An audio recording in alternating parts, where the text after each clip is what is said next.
So I'm calling the meeting to order. This is for the Houseless Lived Experience Advisory Board. And the date is January 4th, 2024, and the time is 5:33 p.m. First thing I'd like to do is have a roll call. Member Griffiths?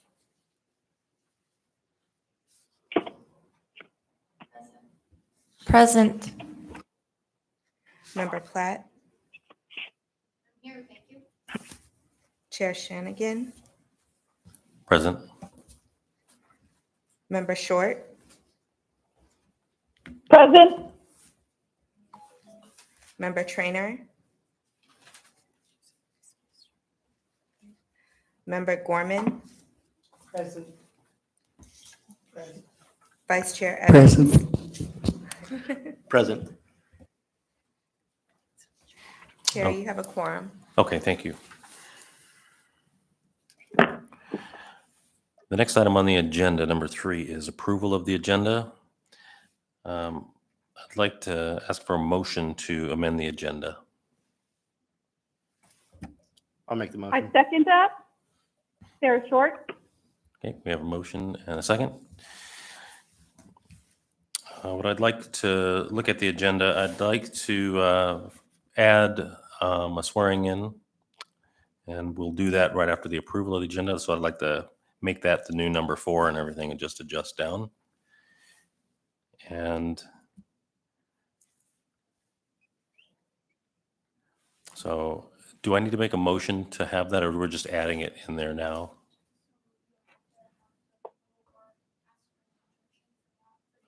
Okay. Okay.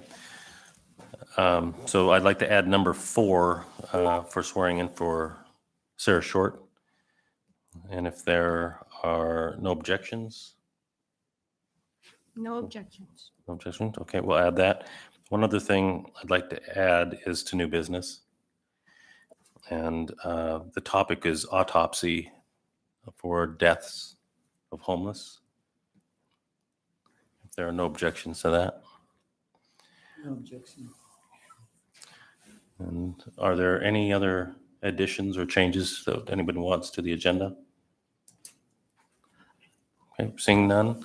I would like to add grants. Say that one more time.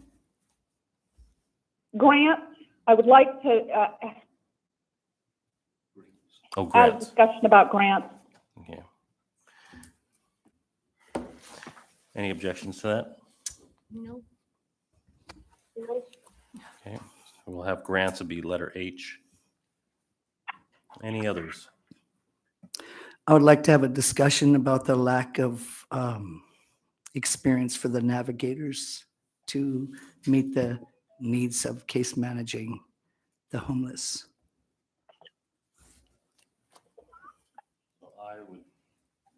Adding I would be for navigators. Any objections to that? Seeing none? Okay, I need a motion to approve the agenda as amended. I move to approve the agenda as amended. I second. I second. All right, we have a second, we have a third. Are there any objections to that? No? Okay, No. we'll approve the agenda as amended. I'd like to move on to our new number 4, which is the swearing in of Sarah Short.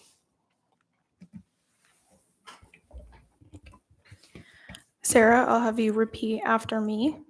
So I solemnly swear I solemnly swear that I will support and defend that I will support and defend the Constitution of the United States, the Constitution of the United States, the Constitution of the State of Alaska, the Constitution of the State of Alaska, and the Charter and the Charter of the Municipality of Anchorage, of the Municipality of Anchorage, and that I will faithfully,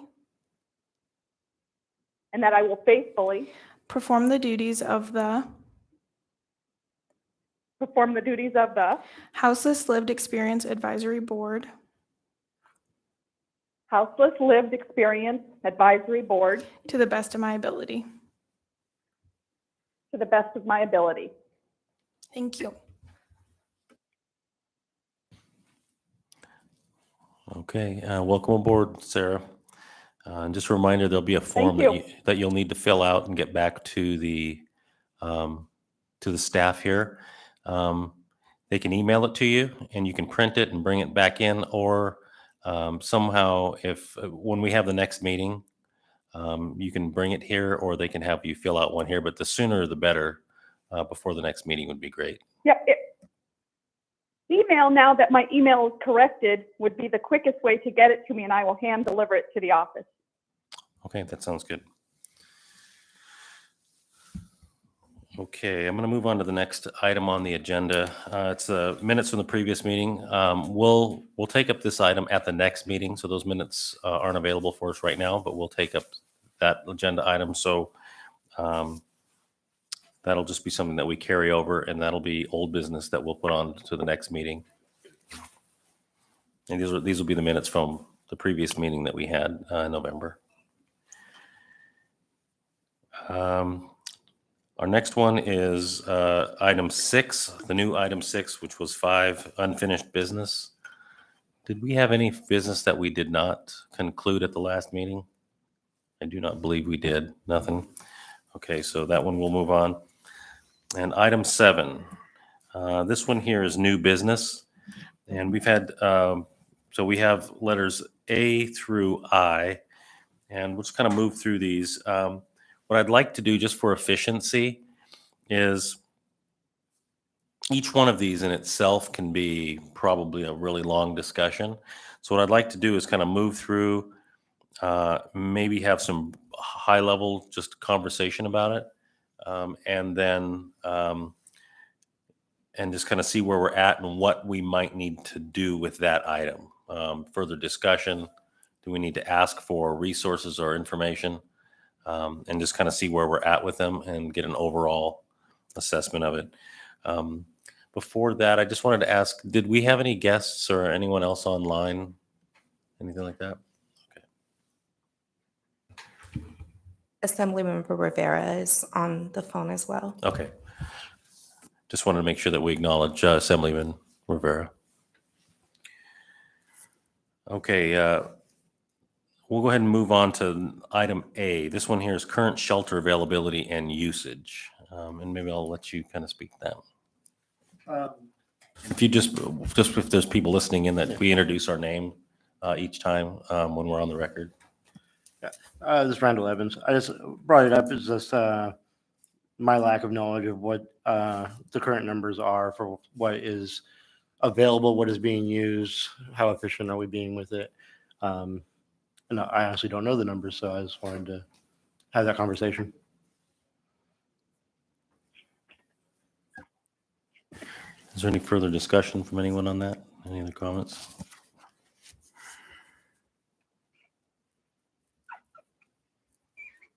And for a lot of these, we don't have anyone from the administration necessarily, or someone that we might have to be able to resource these tonight. So what I'll be able to do is take notes, we'll write down our questions, and then over the next days or week or so, we can try to get these to the right place to see what we can find and get information back. Thank you.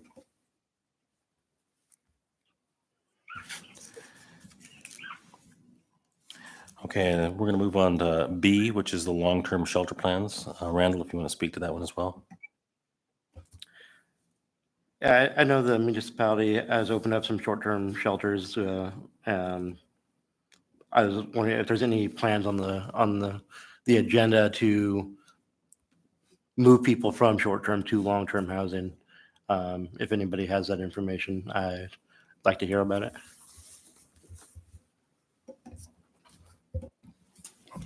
Okay, and I know Assemblyman Rivera is on the line. I guess, how much of this can we ask of you as far as resourcing this or maybe pointing us in the right direction? Or should this be information we turn towards the health department or the administration. Mr. Rivera? Yeah, thank you, Mr. Chair. I'm happy to respond to questions if there's no one else in the room. But I think in the future, it would be helpful if there were someone from the health department there who could respond. But in the interim, I will do my best. Okay, thank you. We'll make a note of that. And what we'll do is when we have these agenda items or we speak about them again, we'll make sure that we put invitees on our next next meeting notice, and we can reach out to folks if we need them to be here or we'd like someone here to be able to answer some questions. That first one, I think we're on B, which are long-term shelter plans and short-term shelter plans. Do you have any information on that? What we know the status is right now?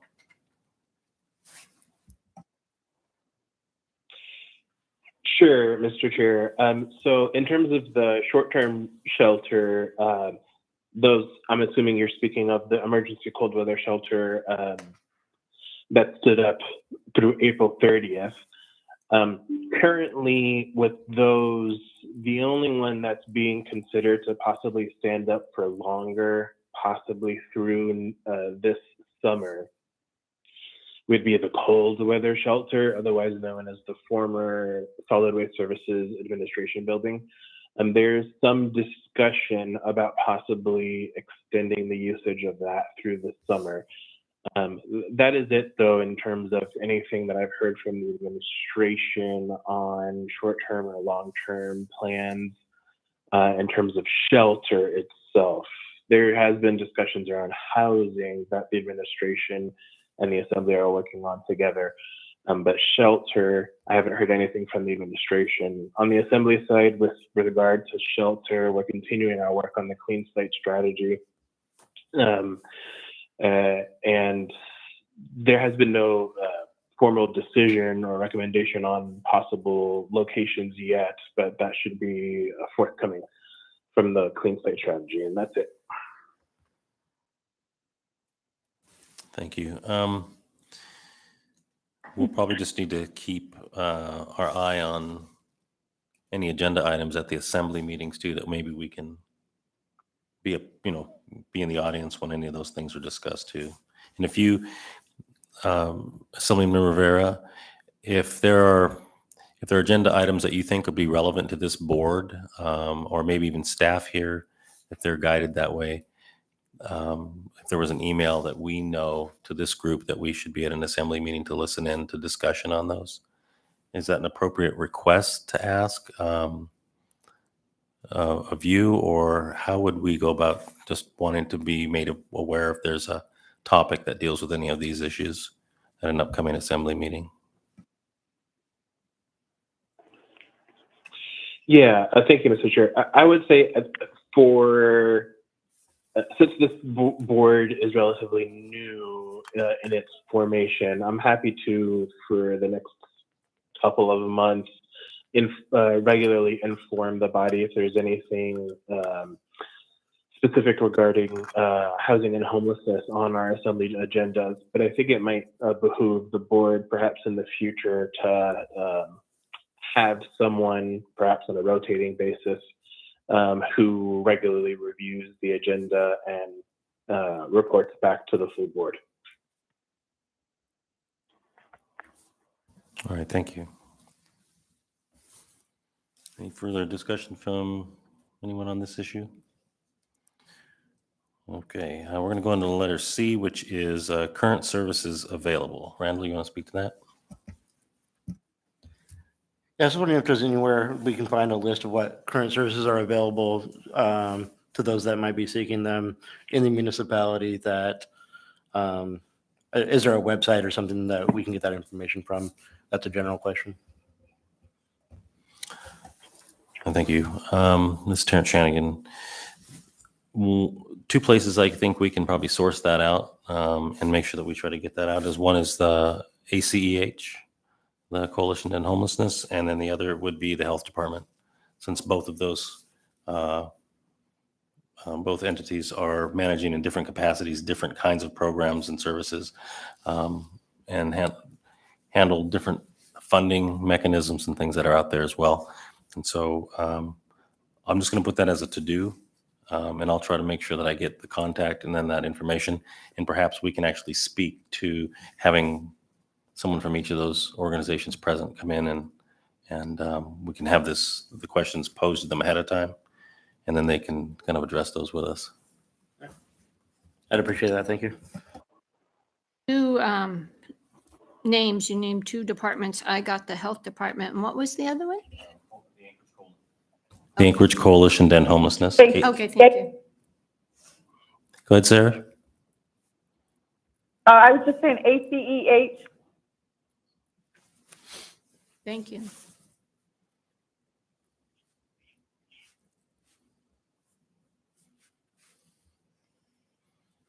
Okay.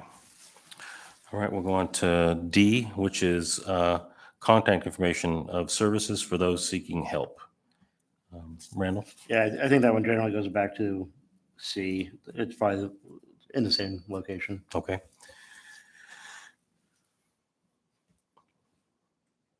All right, E, this is the community outreach, the listening sessions. And we had an email that came out, and this one was from Assemblyman Rivera. He sent this out on December 1st. He listed the town halls that are coming up. And I'll just review the dates and the times, and maybe Mr. Rivera just can confirm the location of these. But the first one is going to be Thursday, January 18th from 5:30 to 7.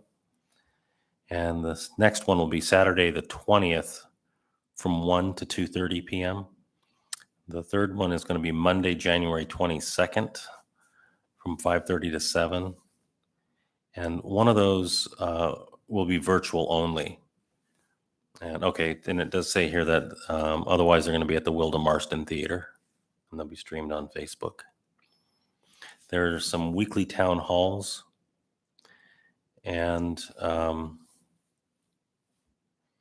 these are Thursdays at 2 p.m. And maybe Mr. Rivera, what is the acronym ECWS? That's Emergency Cold Weather Shelter. Okay. And then the former solid waste admin building, which is the CWS, that one is Thursdays at 2 p.m. And these are the weekly town halls. They will have another one at the Alex, the non-congregate, on Tuesdays at 2 p.m. and the Aviator non-congregate on Fridays at 2 p.m. So there are chances for us to listen and also kind of hear what the community is saying at the town halls and gather, just perspective from what else community has concerns about.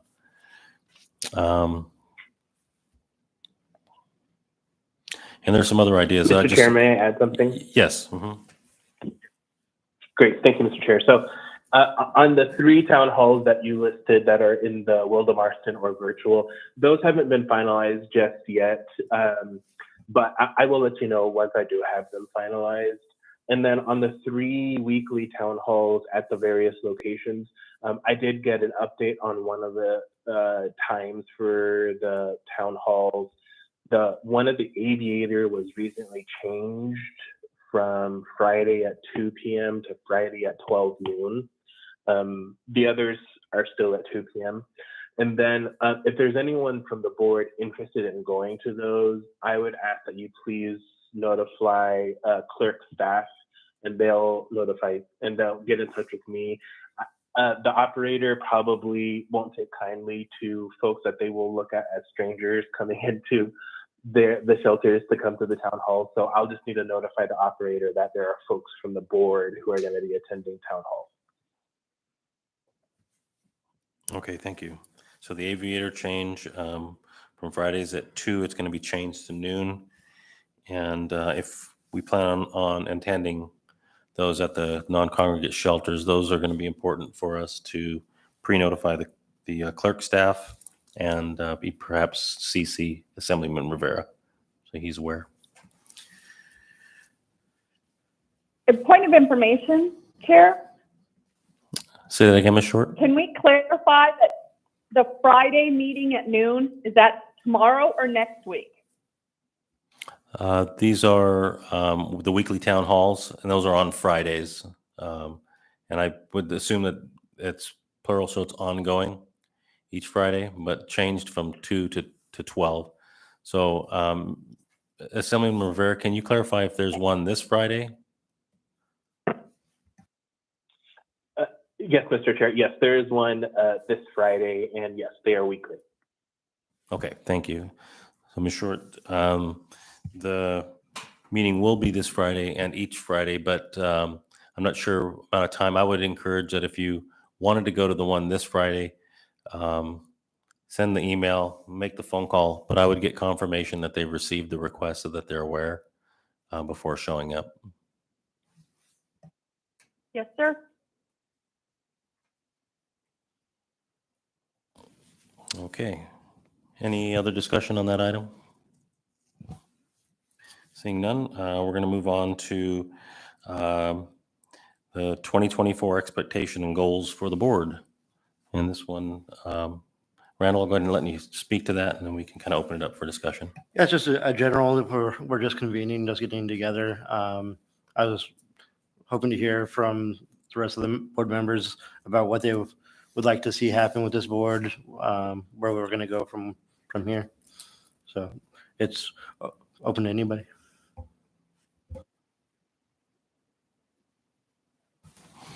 And maybe it's a I'll lot. step in. Yeah, go Sarah ahead, Ms. Short. Short.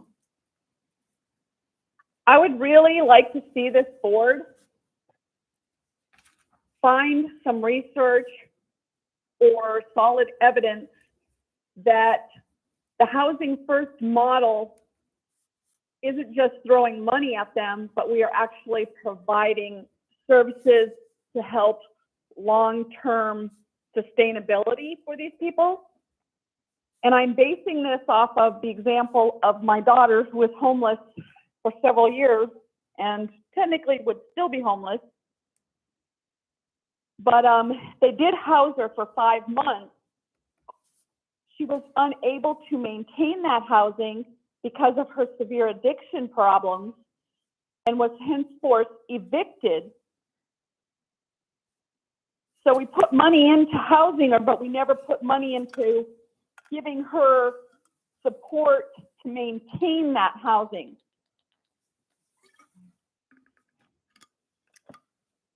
And that was, again, through a grant, which is coming up for discussion. Okay, so I've got, this is one of the goals, is to find research and evidence that supports the Housing First model and its effectiveness.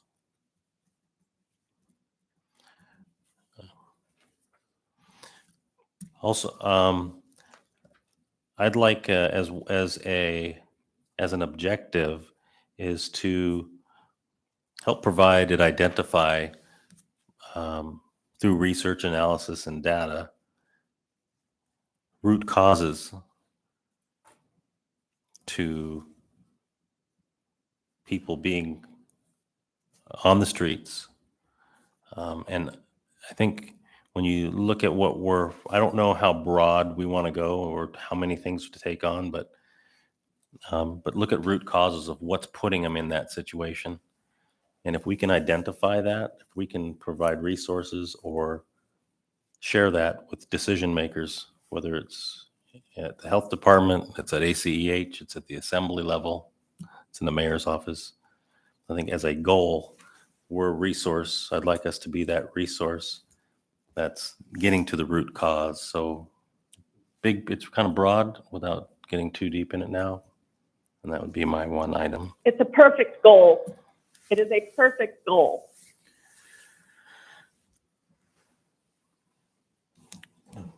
Anyone else have? Just identifying different types. This is Nina Gorman. Excuse me. Not doing too well behind the mic today. There's different types of homelessness out there, and that's really important to be addressed. It needs to be addressed because we have homeless with families. We have people with disabilities that are homeless. We have people with addiction problems with homelessness. So identifying the different types of homelessness helps to identify what kind of wraparound services they can be connected to get the help they can, for them to learn how to help themselves as much as they possibly can with support as well.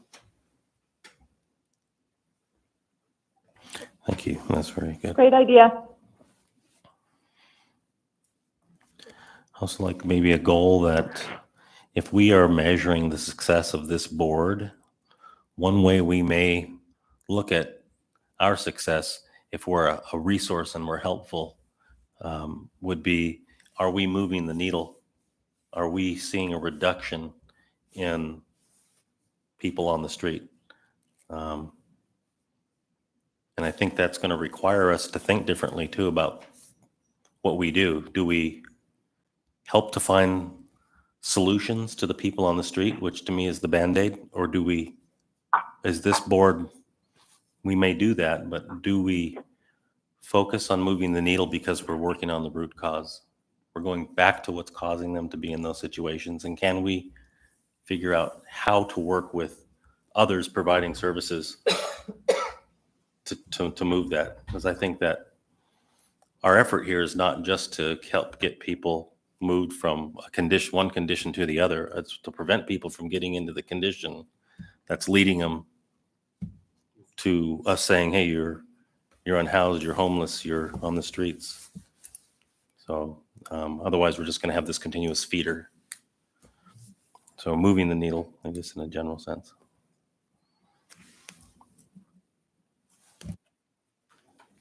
Just a quick, in reference to that, and what happens is then they end up using the grant money. They didn't get the help they need, and now they're back on the street, and now they're not eligible for anything after that. So yeah, then you end up with a permanently homeless person because they didn't get their needs met, that what you're talking about right there. So that's why that's so important.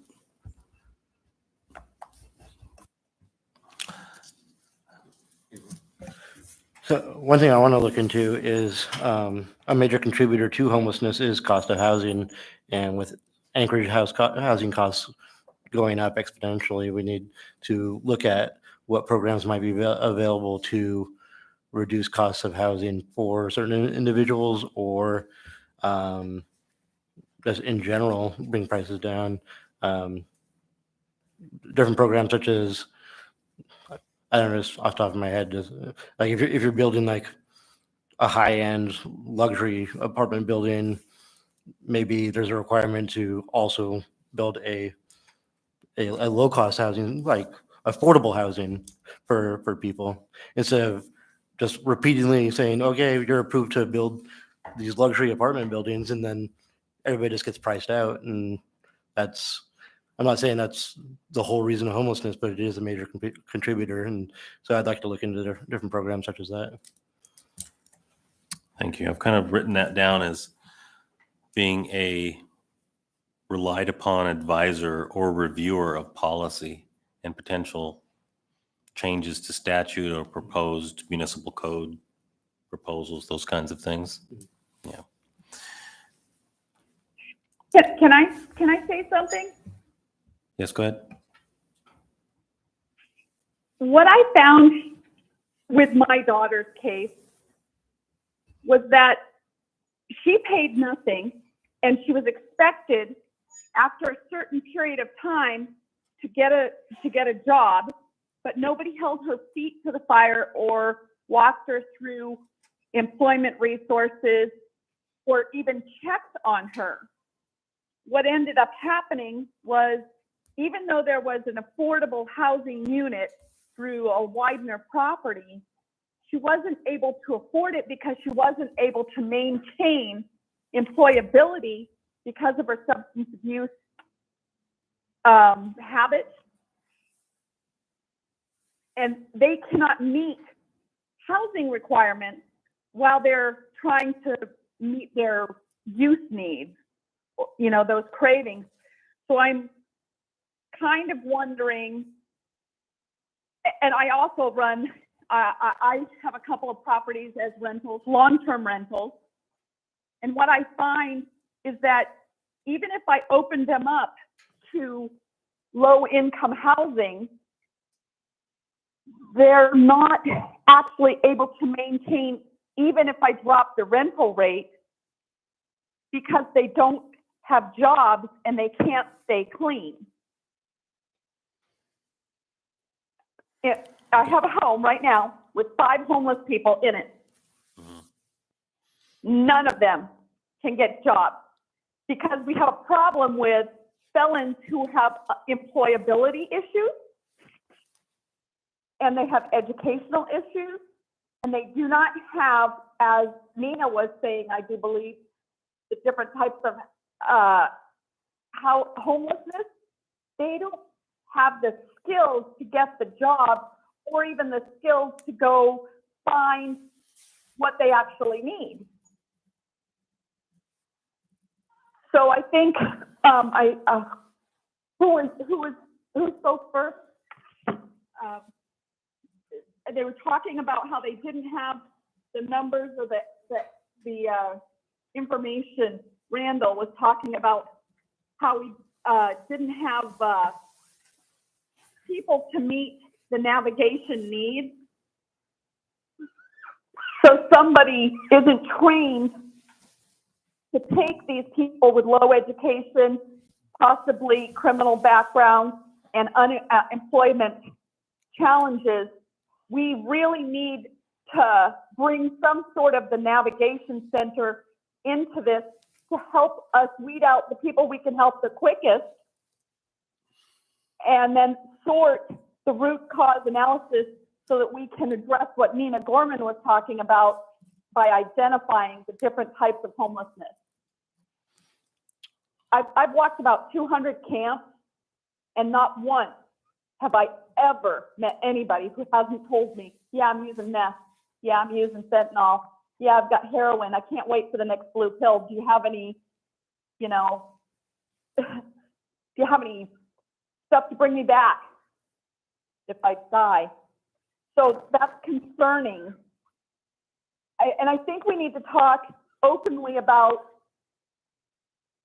grants that encourage people to work within that program, so that the program that's helping to house them is also helping to get them a job and overseeing the whole thing so they can be successful. We'll come to that one in just a moment. What I did write down, though, what your comments are, is that you're suggesting that we, as an advisory board, are able to provide analysis of programs and their success, their failures, their costs, and their impacts. And so that's one part of what I captured that you said. Another one was being a reliable resource to the Assembly and administration on homeless issues.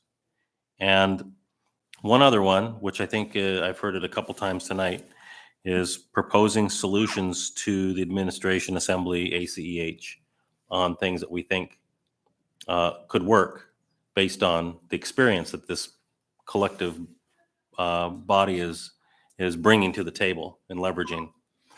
So here's what I have so far. I've got for expectations, kind of goals, some objectives, some things that we see working toward. Finding research evidence to support housing first model. Another one is looking and identifying root causes, moving the needle, identifying different types of homelessness and address those differences, be a reliable resource to the Assembly and administration on homeless issues, advise on policy issues or review policy as it's being presented. Let this board look at it and analyze it and give feedback to it. Provide analysis of programs and their success and failure, the costs and impacts, and then propose solutions to the Assembly, administration, coalition, and those kinds of community operations. And I think that kind of, all of those kind of strike at the chord of what this board is formed for anyway, right? And there's a collective amount of experience here, but there's a lot more out on the streets that we need to keep drawing from, because that's where the ideas are really going to come from. And that's what we have so far. I would say that let's not limit it to that, but for now, maybe that's where we start. That's a lot of things to aim for. But I think people here are hungry to get that kind of stuff. That's why I think we're passionate about this anyway. I'm just going to open it up, and anybody that wants to make a comment to anything presented so far.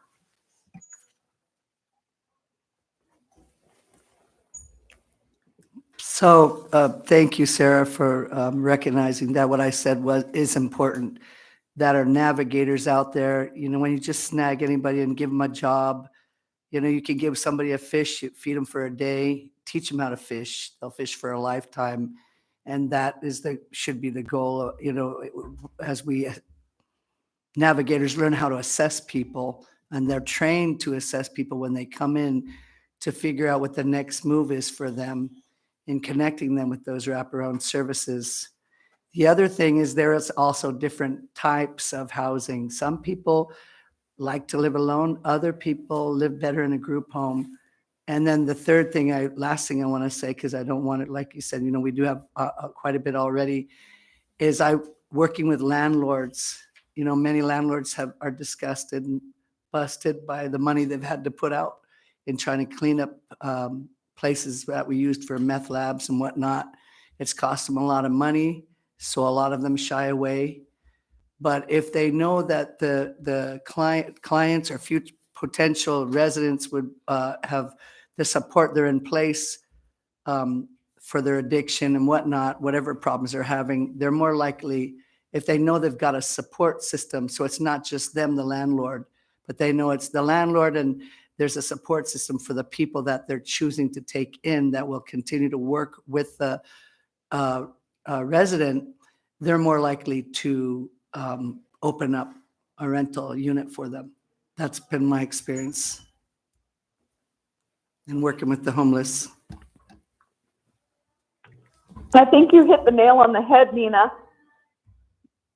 And I think it's really important to recognize that our taxpayers, i.e. the landlords, are footing a large part of this bill.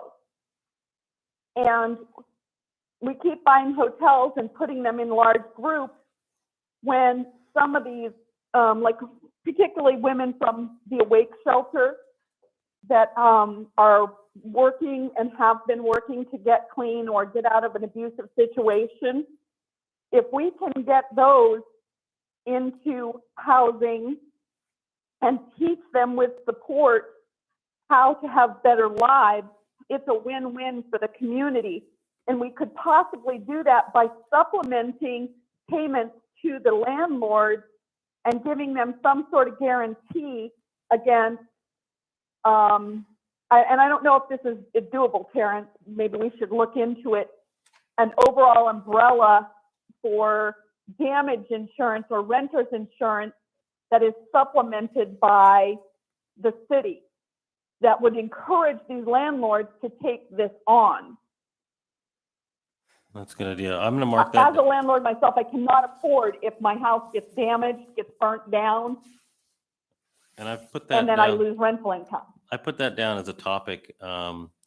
When we get resources and we invite resources to our next meeting, this may be a question that's posed. I think you're raising issues that probably have all sorts of legal or regulatory considerations, and I'm just making note of that now so that we can have them speak to that. Maybe we can ask those questions.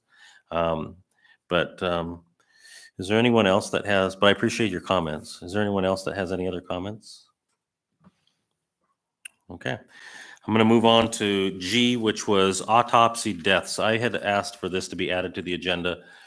The reason why I wanted this one on the agenda, and this may require us in the next meeting to ask, we might have someone from the Department of Public Safety, maybe from the Anchorage Police Department, maybe somebody from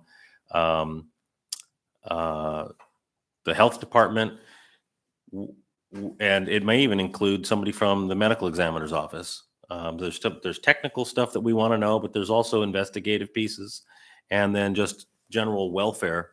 And the reason why I'm asking is when we hear of the deaths that are happening in the homeless camps, or if you hear of a death on the street by somebody who just is out there and they were deemed to be on the streets, we're hearing that we're making the assumption, or it's implied in the way that it's being reported, that they died because of the elements. And what is not talked about, and sometimes you'll get, well, alcohol was involved. But we also know that we have a fierce fentanyl issue going on in town, and people are dying of fentanyl at twice, sometimes 3 times the rate that they were 2 years ago. So why would we not think that fentanyl is also an issue with some of these deaths? They may have been in the cold, they may have been drinking, but they may have been poisoned by fentanyl. And we aren't going to get to the bottom of the root cause of these deaths unless we understand all the factors. And my belief is that if we think that the homelessness condition is serious, and we think that a death of a homeless person is serious, then we better start thinking that it's financially worth it to understand the cause of the death of that homeless individual. That's the last voice they get on this earth is a $2,000 or $3,000 autopsy. That we need to do that, even if it's just a toxicology, taking a blood draw and getting that, and that's easy. So if we need to understand why we aren't doing it, not place blame, how would we go about getting policies changed to make that happen? And then how do you pay for something like that?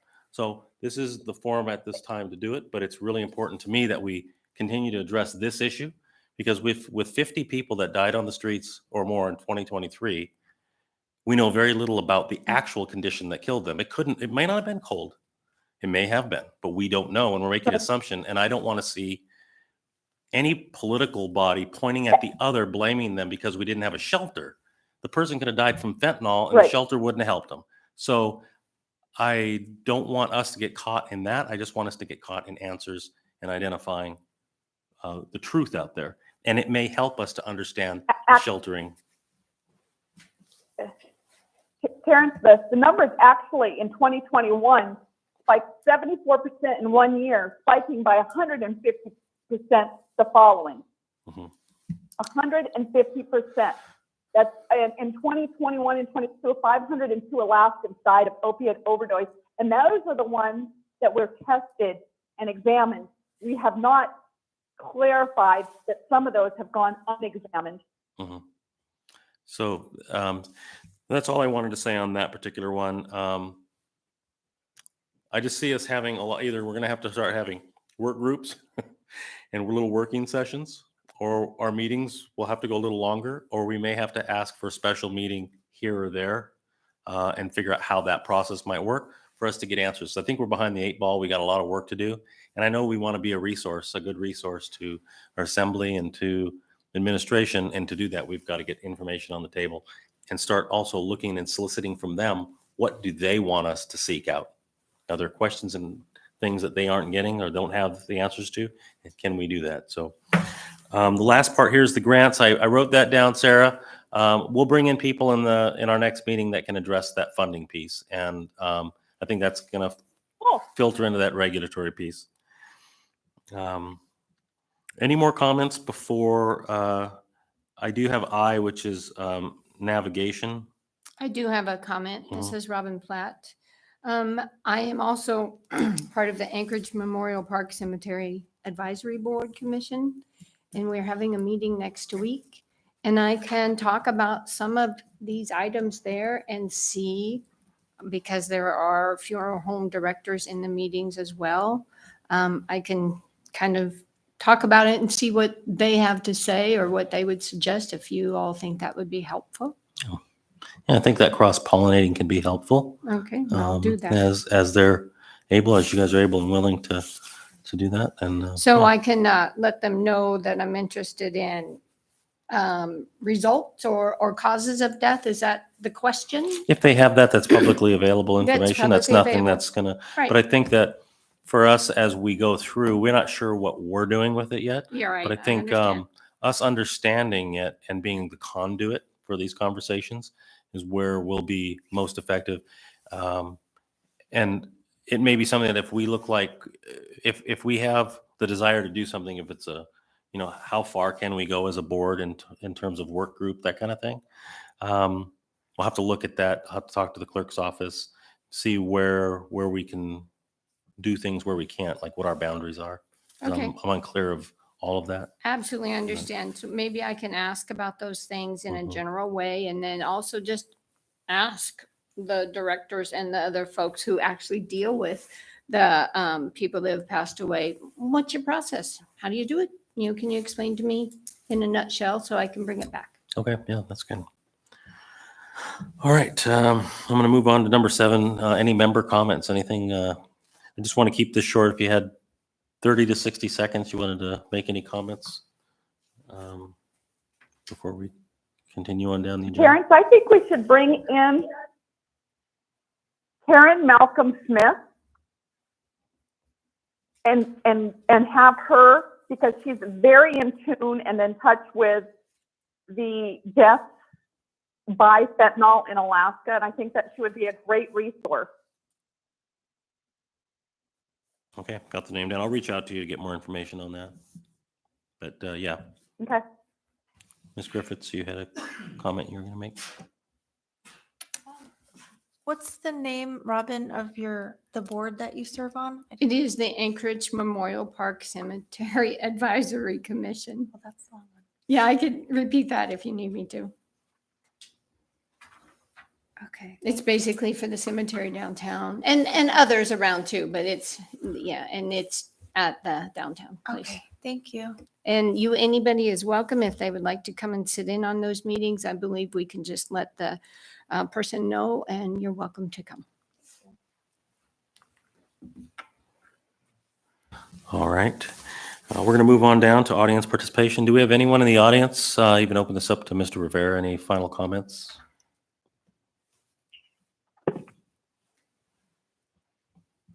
Thanks, Mr. Chair. No comment from me. All right, thank you. Item 10, this one is our next meeting. It's February 1st, 2024 at 5:30 p.m. This meeting I will be doing telephonic.